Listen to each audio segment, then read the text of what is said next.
ሰው የለኝም አትበሉ፣ መድኃኔዓለም ሰው የሆነው ለኛ ነው። ገንዘብ የለኝም አትበሉ፣ መድኃኔዓለም ደሙን የሰጠን ለኛ ነው።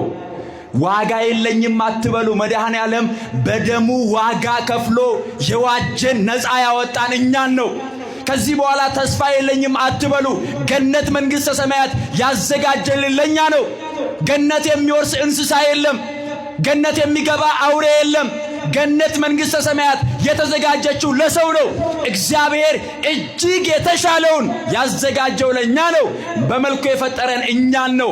ስለዚህ ሰው የለኝም፣ ዋጋ የለኝም፣ አቅም የለኝም፣ የኔ ነገር አብቅቶለታል አትበሉ። እግዚአብሔር አለልኝ በሉ። እግዚአብሔር ይረዳኛል በሉ። እግዚአብሔር ያሻግረኛል፣ እግዚአብሔር ያበረታኛል፣ እግዚአብሔር ይጠብቀኛል፣ እግዚአብሔር እረኛዬ ነው ብላችሁ እመኑ በሕይወታችሁ።